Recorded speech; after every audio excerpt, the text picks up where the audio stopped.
Ex-CM అనే దానికన్నా కూడా పులివెందల పులి అని చెప్పుకుంటున్న ఎమ్మెల్యే.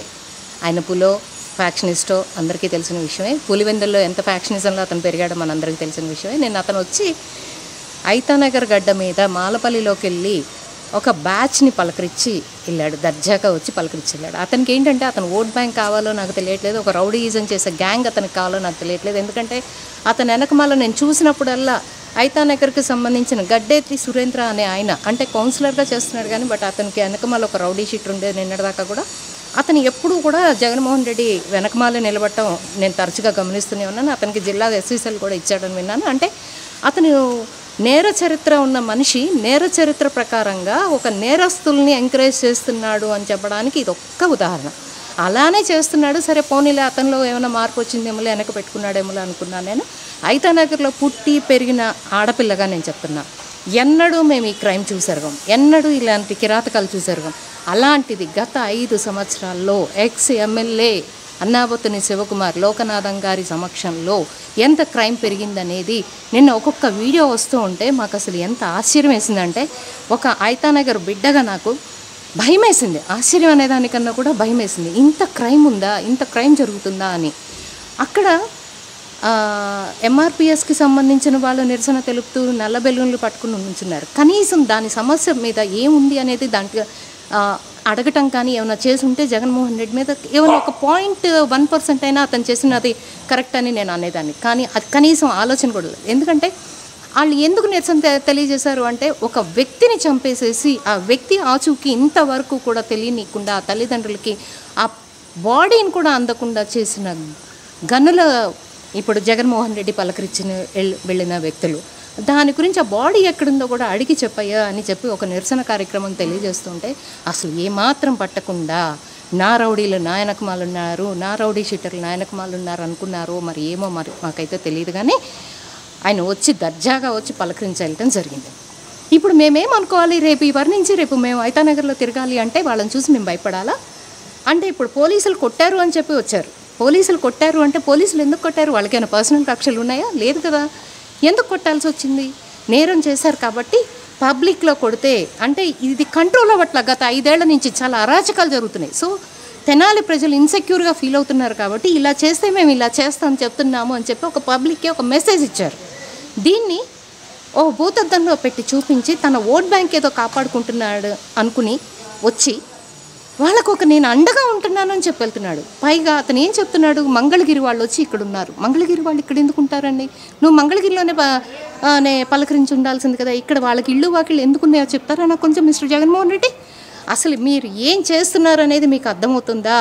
ఒక క్రిమినల్ని అంటే మీరు అధికారంలోకి వచ్చి రాగానే తురక శ్రీనివాసో ఏదో ఉంది సంథింగ్, అతను మాచర్లలో నడి రోడ్డు మీద ఈలా కర్ర పెట్టుకుని బోండా ఉమాగారు వాళ్ళ మీద దాడి చేయడం మనం కళ్ళారా చూసాం. ఎస్సీకి సంబంధించిన వ్యక్తి అయిన డాక్టర్ సుధాకర్ గారిని నడి రోడ్డు మీద పోలీసులు కొడుతుంటే మరి ఆ రోజు నీ పరామర్శ ఏమైందో నాకు అర్థం కాలేదు. ఎక్కడికి పోయారు మీరు? ఎస్సీ ఎస్టీ బీసీ మైనార్టీలని ఏదైనా అతపాతాళాన్ని తొక్కేసి వాళ్ళ సర్వనాశనాలు కోరుకున్న వ్యక్తి ఎవరైనా ఉన్నారు అంటే అదొక జగన్మోహన్ రెడ్డి. ఎందుకంటే ఆర్థిక పరంగా దెబ్బతీసావు, అందరినీ మానసికంగా దెబ్బతీస్తావు. నిన్ను నువ్వు బలపరచుకోవడం కోసం ఇప్పుడు రౌడీయిజాన్ని బలపరుస్తున్నావు. ఇది ఎంతవరకు న్యాయమో, ఇది ఎంతవరకు నువ్వు చేస్తుంది కరెక్ట్ అనేది, నువ్వు ఫ్యాక్షనిస్ట్ అయితే అయి ఉండొచ్చు కానీ ఇలా ఫ్యాక్షనిజంని నువ్వు ఎంకరేజ్ చేయటం అనేది డెఫినెట్గా ప్రజలు అర్థం చేసుకుంటారు. దీన్ని నువ్వు నీ స్వార్థం కోసం, నీ అధికార దాహం కోసం నువ్వు ఇదంతా చేస్తున్నావని అర్థం చేసుకోలేని రీతిలో ప్రజలైతే లేరు మిస్టర్ జగన్మోహన్ రెడ్డి. నువ్వేదో ఓదార్పు యాత్రలు చేస్తున్నానని నువ్వు పిచ్చి పిచ్చి ఆలోచనలు పెట్టుకుని ఇలా చేసావంటే, బట్ నేనైతే ఒకటి చెప్తున్నాను, నువ్వు ఇలాగే చేయాలి. నీకు ఇచ్చే సలహాదారులు ఎవరిస్తున్నారో ఇలాగే చేయాలి. డెఫినెట్గా ప్రజలు తెలుసుకోవాలి. నీకు శాశ్వతంగా దాన్ని ఏమంటారు, రిటైర్మెంట్ ఇవ్వాలి. వాళ్ళ మీద కేసులు రన్ అవుతున్నా కూడా అది చాలా తప్పు అనమాట. ఈ ఉచిత ఇవన్నీ ఎంకరేజ్ చేయటం అవుతుంది. నిన్న తెనాలి పోయాడు, ఏం ఎంకరేజ్ చేస్తాడు? హిందూ దేవాలయాలు పగలగొట్టమని చెప్తాడా? వీడెవడు అసలుకి? తప్పు కదా. అన్ని మతాలని మనం రెస్పెక్ట్ ఇవ్వాలి. చర్చిలు కానీ మసీదులు కానీ ఎవరు చేసుకునే ప్రార్థనలు వాళ్ళు చేసుకుంటారు. అలాంటప్పుడు వీడికేం రైట్ ఉంది తిరుపతి దేవస్థానంలోకి ఇది చేయటానికి? ఇప్పటికి కూడా ఇది చేస్తున్నాడు కదా. అవన్నీ చాలా తప్పు. వాడిని ఇమ్మీడియట్గా అరెస్ట్ చేయమని, బెయిల్ క్యాన్సిల్ చేయమని మేము గవర్నమెంట్ని కోరుకుంటున్నాం. ఈ గూండాలని కానీ వీళ్ళందరినీ షూటెడ్ సైట్ ఆర్డర్స్ ఇవ్వాలి, సెంట్రల్ గవర్నమెంట్ ఇవ్వాలి, మెయిన్ స్టేట్ గవర్నమెంట్ కూడా చేయాలి, కూటమి ప్రభుత్వం కూడా. అంతేగాని వాడికి ప్రతిదానికి పర్మిషన్లు ఇచ్చి డిపాజిట్ లేకుండా ఓడిపోయాడు, 11 సీట్లకి అపోజిషన్ లేడు, ఏ రకంగా వాడు ఇది కాదు. అలాంటప్పుడు ఎందుకు ఊరుకుంటున్నాడు, వాడిని ఎందుకు ఇంత ఇది చేస్తున్నాడు? లా అండ్ ఆర్డర్ కామన్ పీపుల్కి అయితే విపరీతంగా హెరాస్ చేస్తారే. ఒక లోన్ కట్టకపోయినా ఏది కట్టకపోయినా గవర్నమెంట్ ఏం చేస్తుంది? ఇన్నిసార్లు బెయిల్ క్యాన్సిల్ ఇది చేస్తున్నారు వాడిని, ఏమి ఎంకరేజ్మెంట్ ఇస్తున్నారు వాడికి?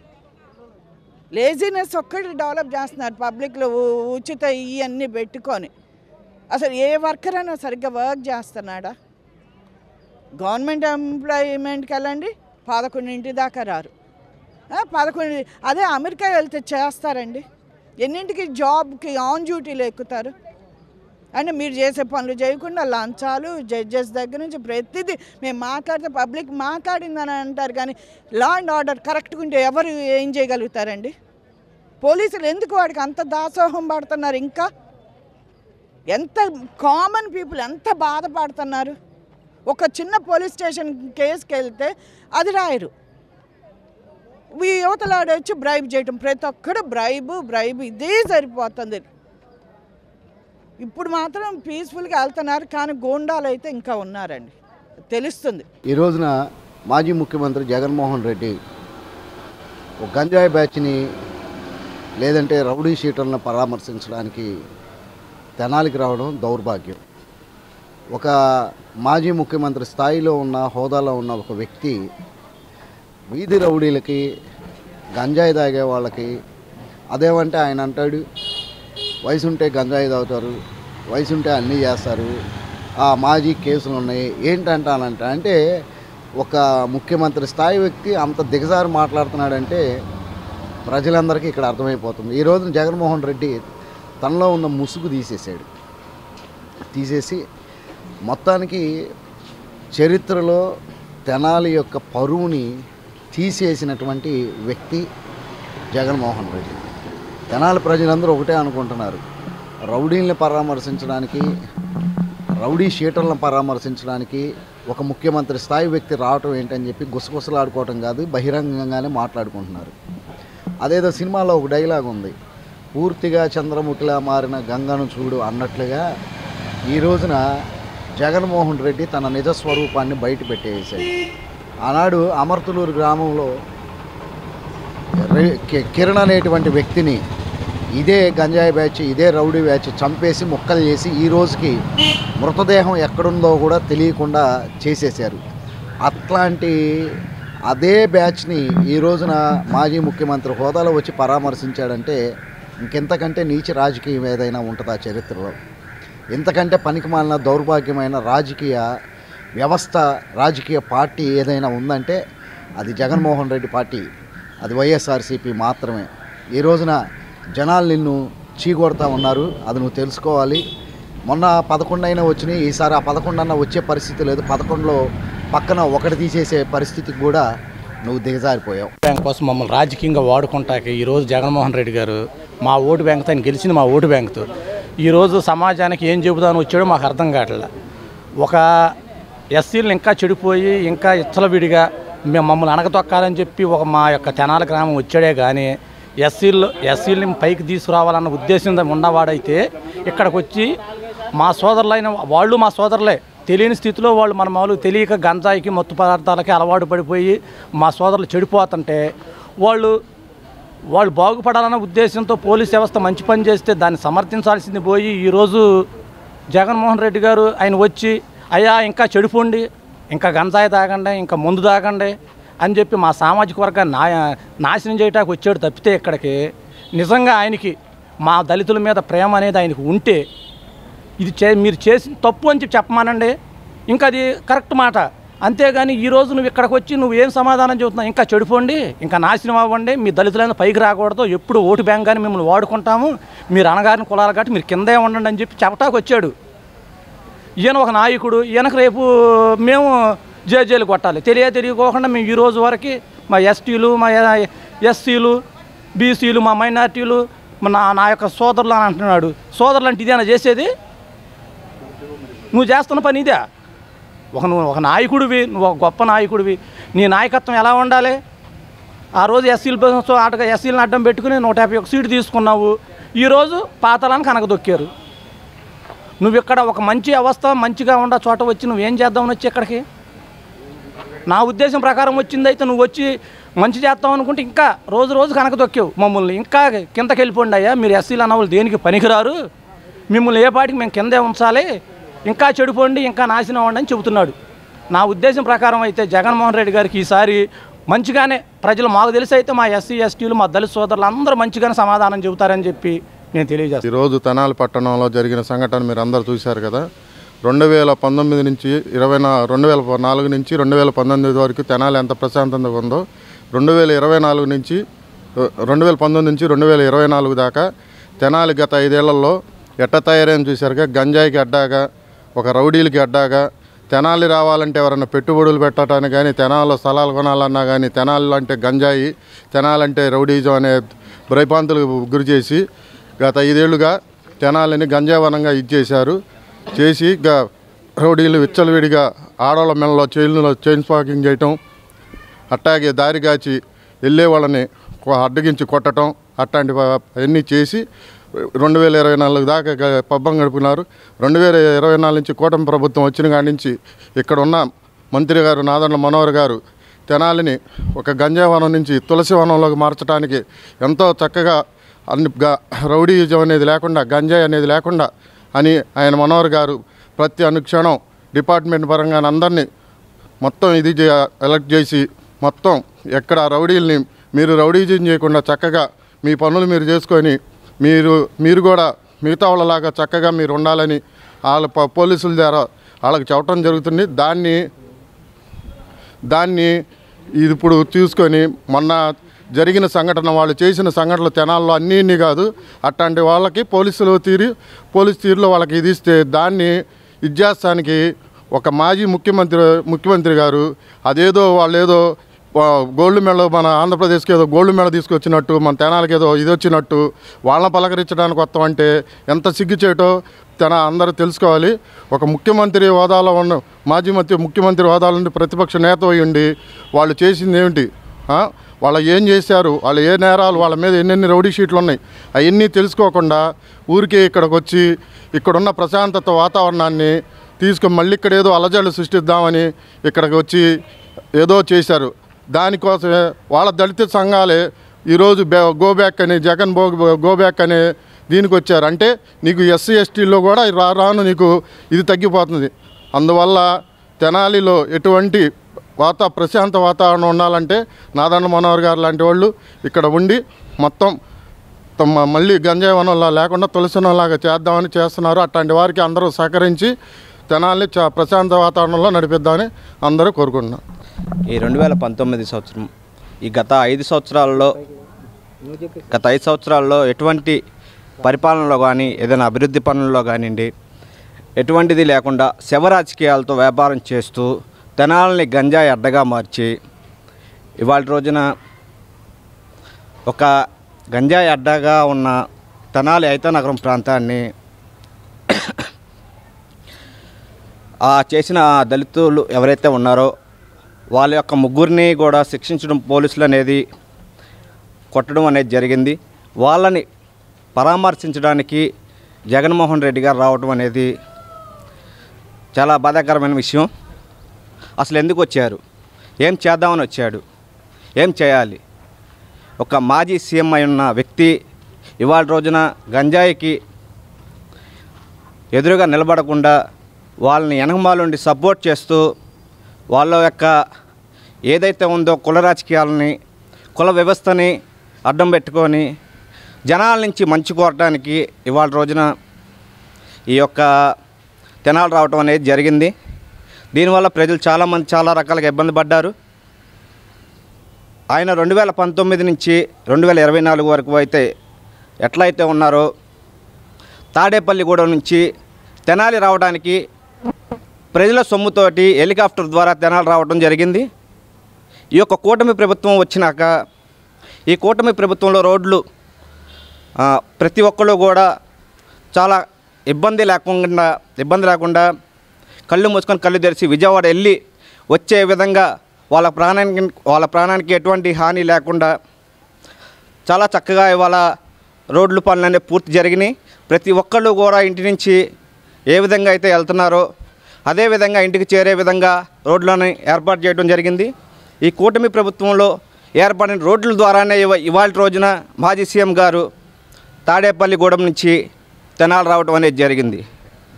ఒక మాజీ సీఎం అయిన వ్యక్తి కూడా ఈ రోడ్లని అభివృద్ధి చేసే కార్యక్రమాల్లో కానివ్వండి, జనాలకు మంచి చెప్పే విధానంలో కానివ్వండి, ఎటువంటి కూడా ఒక హక్కుని ఆయన తీసుకోకుండా జనాల మీద వదిలేసి జనాల్ని పిచ్చి కుక్కల్లాగా మార్చి గంజాయి అడ్డగా మార్చి రౌడీ యజానికి అలాంటి వాళ్ళని ప్రతి ఒక్కరిని కూడా సపోర్ట్ చేస్తూ ప్రజల్ని నానా రకాలుగా ఇబ్బంది పెడతాం జరిగింది. ఈ కూటమి ప్రభుత్వంలో నాదెండ్ల మనోహర్ గారు చొరవతోటి ఇక్కడున్న వ్యవస్థల్లో రౌడీ యుజం అనేది లేకుండా, గంజాయి అనేది లేకుండా ప్రతి ఒక్కళ్ళు కూడా మీ ఆడపిల్లైనా అవనండి, మా ఆడపిల్లైనా కానీ ప్రతి ఒక్కళ్ళు బయటికి వెళ్ళి వచ్చే విధంగా ఇవాళ రోజున మన నాదెండ్ల మనోహర్ గారు చొరవ తీసుకొని ఏర్పాటు చేశారండి. అన్న జగనన్న ఇవాళ తెనాలకు వచ్చారు. తెనాల్లో రౌడీ షీటర్ని గంజాయి బ్యాచ్ని వాళ్ళని పలకరీయటానికి వచ్చారా? మేము ప్రశాంతంగా ఇప్పుడే ఉంటున్నాము. మా నాదెండ్ల మనోహర్ గారు, మా మంత్రి గారు వల్ల మేము ఇప్పుడే ప్రశాంతంగా ఉంటున్నాము. మీరు వచ్చి గంజాయి బ్యాచ్ని పలకరీయటం ఏమాత్రం ఇది చెప్పండి. మేము ఇప్పుడే కొంచెం ప్రశాంతంగా ఉండగలుగుతున్నాం. వాళ్ళ గురించి ఐతానగర్లో అందరికీ తెలుసు, మీరు ఎవరిని అడిగినా. అలాంటి ఐతానగర్ వాసిని 360 రోజులు కూడా ఐతానగర్లో నివసించే వ్యక్తిని అని చెప్పడంలో ఎట్టి సందేహం లేదు. మరి గడిచిన ఒక 20 రోజుల నుండి సోషల్ మీడియాలో కానీ మరి జరిగిన ఈ రౌడీ స్టేట్లను కొట్టే అనే దాని మీద పెద్ద ప్రజల్లో కొంచెం అలజడిగా జరిగినట్లు కొంతమంది కావాలని సృష్టిస్తూ ఉంటున్నారు. మరి తెనాలి పట్టణంలోనే ఐతానగర్ అనేది ఒక మంచి ప్రాంతం. ఎందుకంటే అక్కడ ఉన్న మౌలిక సదుపాయాలు, వాటర్ సౌకర్యం కానివ్వండి, మరి ఎడ్యుకేషన్ పరంగా కాలేజీలు కానివ్వండి, మరి వైద్యం కానివ్వండి, బస్టాండింగ్ కానివ్వండి, రైల్వే స్టేషన్ కానివ్వండి, ఇవన్నీ కూడా 100 నుండి 150 మీటర్ల మధ్య ఉండే ప్రాంతం అనమాట అది. మరి మన తెనాలి పట్టణం మొత్తానికి కూడా ఐతానగర్ నుంచే వాటర్ సప్లై అవుతుందంటే ఆ ప్రాంతం యొక్క ప్రాముఖ్యత ఎటువంటిదో తెలుసుకోవాలని చెప్పి నేను మీకు చెబుతున్నా. మరి కొంతమంది రాజకీయ అవగాహన లేక చిన్నపిల్లల్ని తప్పుదారి పట్టిస్తూ ఆ యొక్క ప్రాంతానికి చెడ్డ పేరు వచ్చేటట్టుగా చేస్తున్నారు. వాస్తవంగా మరి మొన్న పోలీసులు ఆ పిల్లలను కొట్టిన విషయాల్లో కొంత బాధపడినా తల్లిదండ్రులు పిల్లోడు ఆ వృత్తి నుండి మంచి వ్యక్తిగా బాగుపడితే చాలు అనే తల్లిదండ్రులు కోరుకుంటారు. ఆ తల్లిదండ్రులు కూడా మంచి వ్యక్తులు, ఆ పిల్లల తల్లిదండ్రులు మంచి వ్యక్తులు. మరి ఎవరికైనా పిల్లల్ని కొట్టారనగానే బాధ అనిపించినప్పుడు మనం వాళ్ళకి సానుకూలంగా ఉండి స్పందించాల్సింది పోయి ఎన్నో మరి ఇక్కడ ఎన్నో ప్రజా సంఘాలు వచ్చి వాళ్ళ యొక్క స్వేచ్ఛను చెప్పుకొని వెళ్తున్నాయి. ఒక రాష్ట్ర స్థాయిలో ముఖ్యమంత్రి అక్కడికి వచ్చి ఇటువంటి గాబ్రా చేయటం అనేది మంచి వ్యక్తి కాదు. మీరు అక్కడ స్పందన చెప్పారు, బాగుంది, మీ పార్టీ విధానం చెప్పారు, బాగానే ఉంది. అని ఈరోజు ఆడంత ఏందో 5 జనాల్లో ఏదో జరిగిపోతుంది అన్నట్టుగా ఉంది. అక్కడ చాలా మంచి ఇదిగా ఉంటారు. ఎస్సీ సామాజిక వర్గంలో ఐతానగర్లో మాలామాదిగులు సొంత అన్నదమ్ముల్లాగా ఉంటారు. వాస్తవంగా మీరు సొంత అన్నదమ్ముల్లాగా ఉంటారు. వీళ్ళని విడదీసి విభజించే విధానంగా కొన్ని వ్యక్తులు చేస్తూ ఉంటున్నారు. ఎందుకంటే ఓటు బ్యాంకు విధానానికి వాడుకోవటం కోసం, సులభాలు ఇచ్చేయటం కోసం. వాడంతా ఎడ్యుకేటెడ్ పీపుల్స్, బాగా చదువుకుంటున్నారు ఇప్పుడు. మరి అంతకుముందు ఏ రకం ఉండేది. ఈరోజు అటువంటి వ్యక్తుల్ని కొంతమంది కావాలని చెడగొడుతున్నారు. అటువంటి మీద కఠినంగా శిక్షించి చర్య తీసుకోవాలి. ఆ ప్రాంతాన్ని ప్రభుత్వ పరంగా మంచిగా ఆదుకోవాలి. ఆదుకోవటం అంటే అక్కడేమీ వనరులు ఏమి లేవు కాదు. ఎటువంటి సంఘటనలు జరగకుండా ప్రతి మహిళ కూడా అర్ధరాత్రి ఒంటరిగా వచ్చినట్టు విధానంగా ఉండాలి. అక్కడున్న ఈరోజు మంచి వ్యాపారవేత్తలు ఉన్నారు, మంచి డాక్టర్స్ ఉన్నారు, మంచి ఎడ్యుకేటెడ్ పీపుల్స్ ఉన్నారు. ఆ ప్రాంతానికే ఉండాలి, ఆ ప్రాంతంలోనే ఉండాలి. అక్కడ కాకుండా పక్క గంగాణంపేటలోనూ ఇంకొక ఏరియాలో ఉండాలి అనేటట్టు కాకుండా మా ఇతరులలో మేము ఉండాలన్నట్టుగా వాళ్ళకి అనిపించే విధంగా ఉంటుంది. ఈ యొక్క మన తెనాలి శాసనసభ్యులు, ఆంధ్రప్రదేశ్ మినిస్టర్ గారు, మన పౌర సరఫరాల శాఖ మినిస్టర్ గారు మన యొక్క ఐతానగర్ గురించి ఆయనకి చాలా అనుభవం ఉంది. ప్రత్యేకంగా దాని గురించి నేను చెప్పనవసరం. ఆ ఇళ్లలో ఎవరిని అడిగినా కూడా చెబుతారు. ఇప్పుడు ఈరోజు మాజీ ముఖ్యమంత్రి వెళ్ళిన దానికి ఆయన ఏళ్ళుదాలు అన్నిసార్లు తిరిగి ఉంటాడు. ఈరోజు నాదెండ్ల మనోహర్ గారు ఆ రోడ్ని నా కాళ్ళు ఏళ్లకుండా వేళుదాలు అన్నిసార్లు కంటే ఎక్కువే తిరిగి ఉంటాడు. ప్రతి కార్యక్రమైనా కానీ ఐతనారు ఉండే స్టార్ట్ చేస్తాడు. ఎందుకంటే ఆయన ఏరియాను డెవలప్ చేయాలి అనే ఉద్దేశంతో ఆయనకి పట్టుదల వనరులు ఉండే ఉద్దేశంలో అక్కడికి మొన్న కూడా చెప్పారు, గోలీ డొంక అంటే గోల్డెన్ డొంకగా నేను తయారు చేస్తాను, గోలీ డొంకని గోల్డెన్ డొంకగా తయారు చేస్తాను. ఇంకా మనకి చుట్టుపక్కల అభివృద్ధి చెందింది, ఈ ప్రాంతం అభివృద్ధి చెందాలన్న ఉద్దేశంతో ఉదాహరణకి ఆయన మన విఎస్ఆర్ కాలేజీ దగ్గర చంద్రావూరు పార్క్ కంటే కూడా తలదన్నే రీతిగా తయారు చేస్తానని ఉదాహరణ. అదే కాదు, ఏ కార్యక్రమం పడ్డా కూడా అదే ఐతనగర్ ఉండే నిన్న కాక మొన్న ప్రజల దగ్గర పాలన అనే విధానంలో ప్రజలకు ఏమైనా సమస్యలు ఉన్నాయని తెలుసుకుందామని చెప్పి వస్తే అవి కూడా చాలా కొంత సొల్యూషన్ అయ్యాయి. అంతలో ఎమ్మెల్సీ ఎలక్షన్ కోడ్ రావటము కొంత ఆగినాయి. మరి దుష్ట శక్తులని ఎవరైతే కోఆపరేషన్ చేస్తున్నారో వాళ్ళని కఠినమైన చర్య తీసుకొని ఆ ప్రాంతం మీద ఉన్న మచ్చపోయేటట్టు చేస్తారని నేను మాజీ సీఎం గారు జగన్మోహన్ రెడ్డి గారికి నేను విన్నవించుకునేది ఏంటంటే, సామాన్య ప్రజలకి ఏదైనా ఇబ్బంది కలిగితే మీరు వచ్చారంటే ఒక అర్థం, ఒక ఎమ్మెల్యే గానో, ఒక మాజీ మంత్రి గానో, ఒక మాజీ ముఖ్యమంత్రి గానో, లేకపోతే సామాన్య ప్రజలకు మీరు వచ్చారంటే చాలా అసలు ఆనందంగా ఉండేది. అసలు మీరు వచ్చిన ఎడల ఒక సందర్భంలో ఆలోచించుకుంటే అరాచక శక్తులను పలకరించడానికి వచ్చారా, అరాచక శక్తుల్ని మీరు బాగా పెంపొందించడానికి వచ్చారా అనేది నిజంగా ప్రజానీకానికి అయితే అర్థం కావట్లేదు. ఈరోజు తెనాలి వారికే కాదు, స్టేట్ మొత్తం కానీ మీరు అభిమానించే వాళ్ళు కానీ, మిమ్మల్ని ఎదురొచ్చే వాళ్ళు కానీ, మిమ్మల్ని అందరినీ ఒక ఇదిగా చూసేవాళ్ళు ప్రతి ఒక్కరికి ఆశ్చర్యం కలుగుతుంది. అరాచక శక్తులను మీరు ప్రోత్సహిస్తారా? అంటే సామాన్య ప్రజలు, ఉన్న మనిషి ఎవరు తిరగడానికి లేదా? అంటే మీరు ఒకటి ఆలోచించండి, గంజాయి తాగేవారు, గంజాయి ప్రోత్సహించేవాళ్ళు కూడా రోడ్డు మీద వెళ్ళే మహిళలకు ఎంత ఇబ్బంది కలుగుతుందో మీకు తెలుసా? మీరు ఎక్కడో ప్యాలెస్లో ఉంటారు, మీరు దూరంలో ఉంటారు, మీరు ఎక్కడో ఇళ్లలో ఉంటారు. మీరు రండి మా సామాన్య వీధుల్లోకి, సామాన్య సంఘాల్లోకి, లేకపోతే సెంటర్లోకి రండి. అరే 10 దాటిదేనో 10 రాకముందేనో పొద్దున 10 కాకుండానో ఎంతమంది ఎంత విచ్చలవిడిగా ఎంత ఘోరంగా ఇచ్చేస్తారు. ఆ ఘోరమైన వ్యక్తి ఒక ఇదిని చాలా వరకు కూటమి ప్రభుత్వం వచ్చిన తర్వాత ఈ అరాచక శక్తుల్ని కానీ, గంజాయి బ్యాచ్ని కానీ చాలా వరకు అరికట్టినాయి. ఒక పోలీసు వారికి కూడా ఒక మంచి శక్తి కలిగించారు. అరే సామాన్య ప్రజడికే, సామాన్య మానవుడికి ఇది లేనప్పుడు అరే పోలీసు వారికి కూడానా అంటే ఇంత ఇదిగా ఉందా? అంటే గత ప్రభుత్వంలో మీరు చేసిన ఎడలు కొన్ని ఉన్నాయి, ఇంకా అదే కంటిన్యూషన్ చేస్తే ఎట్లాగా? చాలామంది మారారు, కుటుంబ ప్రభుత్వం వచ్చింది, చాలా సౌకర్యవర్ధంగా ఉంది, పరిపాలన బాగుంది, ఒక అరాచక శక్తులు లేకుండా చేశారు, చాలా హ్యాపీగా ఉంది. ఇక మరి ముఖ్యంగా బూతులు తిట్టిన నాయకులు లేరు, బూతులు తిట్టి ఇచ్చేసే ఒక ఇది లేదు. మేము చాలా చక్కగా ఉన్నాం, హ్యాపీగా ఉన్నాం. దయచేసి వీరికి అరాచక శక్తులకి కులాలు కానీ, మతాలు కానీ, ఇంకా సంఘాలు ప్రోత్సాహం కానీ ఈ మాత్రం చేయొద్దు.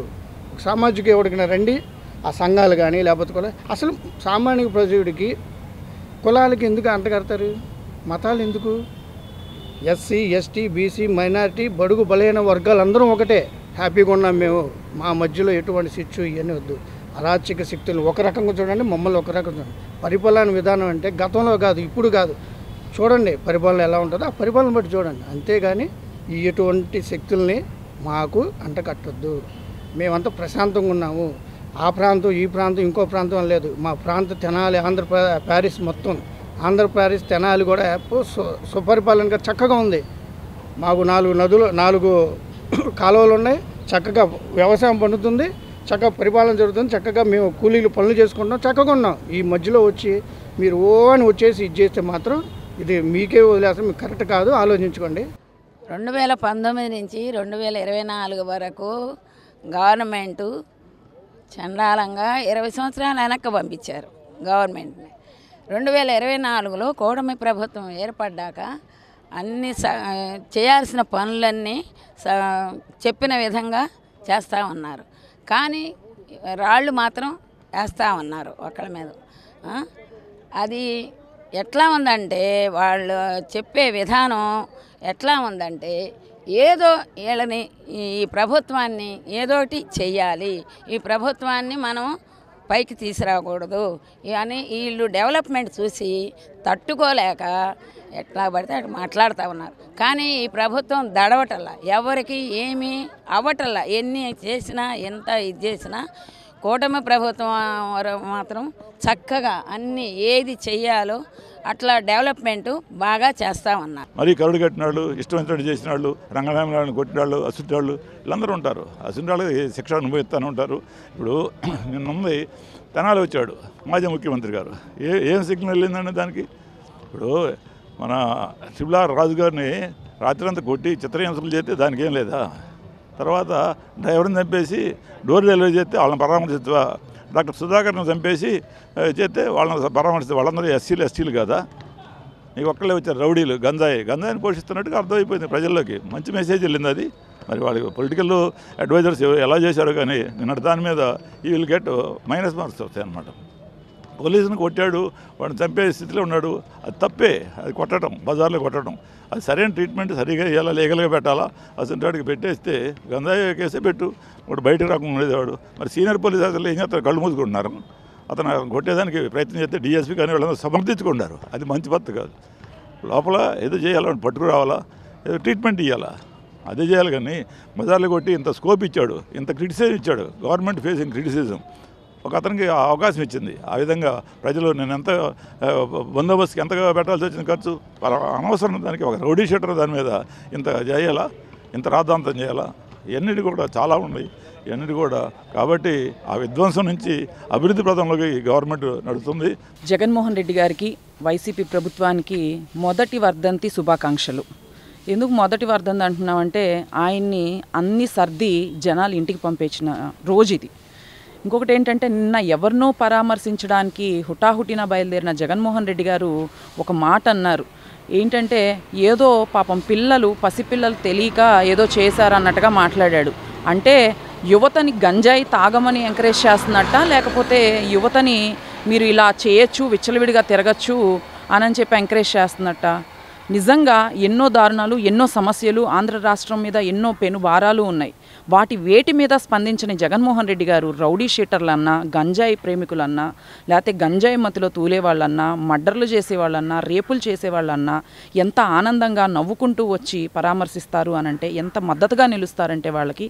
ఇలాంటి జగన్మోహన్ రెడ్డికి రాష్ట్ర 5 సంవత్సరాలు మహిళలు పడుతున్న బాధ కానీ, యువత పడిన ఇబ్బందులు కానీ, జనాలు ఫేస్ చేసిన కష్టాలు కానీ, నిత్యావసర ధరలు పెంచిన ఈ తీరు కానీ ఏవి కూడా కనిపించలేదు జగన్మోహన్ రెడ్డి గారికి. మరి ఇప్పుడు ఎందుకు జగన్మోహన్ రెడ్డి గారికి యువత మీద అంత? నిజంగా వాళ్ళు ఒక మర్డర్లు చేశారు, లేకపోతే వాళ్ళ దళితుల మీద, వాళ్ళు దళితులు అని మాట్లాడుతున్నారు. దళితులకి నీ వల్ల ఎంత నష్టం జరిగింది? నువ్వు దళితులకి ఎంత అన్యాయం చేశావు?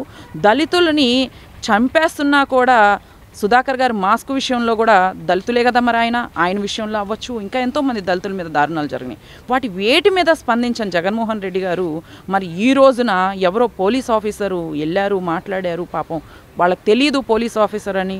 ఆయన యూనిఫామ్లో లేకుండా ఎందుకు వచ్చాడు అంటే, ఎవరైనా గంజాయి తాగుతూ ఉంటే యూనిఫామ్ లేకపోతే, యూనిఫామ్ ఉన్నా లేకపోయినా ఆయన పోలీస్ ఆఫీసరే అవుతాడు. నువ్వు 11 సీట్లతో మిగిలిపోయావు కాబట్టి ప్రతిపక్ష నాయకుడు అయ్యావు. నువ్వు ఎమ్మెల్యే అయ్యావు అని చెప్పి నువ్వు సీఎం ఏం అయిపోవు. పోలీస్ ఆఫీసర్ అనే వ్యక్తి యూనిఫామ్ వేసుకున్నా, యూనిఫామ్ వేసుకోకపోయినా కూడా ఆయన ఒక పోలీస్ ఆఫీసరే. కాబట్టి వాళ్ళని మీరు గౌరవించండి. ఈరోజు ఇందాక న్యూస్లో కూడా చూసాం, అంబటి రాంబాబు గారు ఎవరి మీదో ఒక సిఐ మీద అనుకుంటా ఇష్టం వచ్చినట్టు మాట్లాడి ఏం పీక్కుంటావో పీక్కు అని మాట్లాడుతున్న పరిస్థితి. ఏం పీక్కుంటావని పీక్కు అని మీరు ఎవరిని మాట్లాడుతున్నారు అంటే, చట్టం మీరు ఇంట్లో పని వాళ్ళలాగా వాళ్ళని చూశారు, ఇంట్లో పని వాళ్ళలాగా వాళ్ళని వాడుకున్నారు. అలాగే అందరూ ఉంటారు అనుకోమాకండి. ఆయన ఎవరో చాలా గట్టిగా సమాధానం చెప్పాడు, చెప్పుతో మొహం పగలగొట్టినట్టుగా సమాధానం చెప్పాడు అంబటి రాంబాబు గారికి. నిజంగా జగన్మోహన్ రెడ్డి గారి తీరు ఇంకా మార్చుకోవాలి. మార్చుకోకుండా సిగ్గు లేకుండా నేను ఇలాంటి నీచ కుళ్ళ రాజకీయాలు చేస్తాను అని అంటే కనుక 11 సీట్లు వచ్చి నువ్వు ఎమ్మెల్యేగా అన్నా గెలిచావు, ఈసారి ఎమ్మెల్యే కాదు కదా వార్డు కౌన్సిలర్గా కూడా గెలవలేవు జగన్మోహన్ రెడ్డి. అయ్యా జగన్మోహన్ రెడ్డి గారు, 5 సంవత్సరాలు మీరు పరిపాలించినప్పుడు జరిగిన తప్పులు ఎలాంటివి జరిగినా కూడా మీ దృష్టికి రాలేదు. కానీ నిన్నగాక మొన్న జరిగింది, వాళ్ళు తప్పు చేశారని చెప్పని పోలీసులు కొట్టిన దానికి, వాళ్ళు గంజాయి తాగారో మందు తాగారో ఏం చేశారో అది తప్పు కాబట్టే వాళ్ళు పోలీసులు శిక్షించారు. అది మీకు చాలా తప్పుగా కనపడేది. కానీ మా కౌన్సిలింగ్ హాల్లోకి మా మున్సిపల్ మీటింగ్ జరిగేటప్పుడు ఒక చైర్మన్ భర్త అయినటువంటి అతను అసలు రాకూడదు, అతను వచ్చి అతనికి ఇష్టం వచ్చినట్టు ఒక ఆడ మనిషిని నోటికి వచ్చినట్టు మాటలు బూతులు తిడితే అది అన్ని మీడియాల్లో వచ్చింది. అది మీకు కనిపించలేదు. కానీ ఇదేదో ఏమీ జరగని దానికి మీరేదో పెద్ద ముఖ్యమంత్రిగా ఉన్నప్పుడు మీరు ఏమీ చేయలేంది.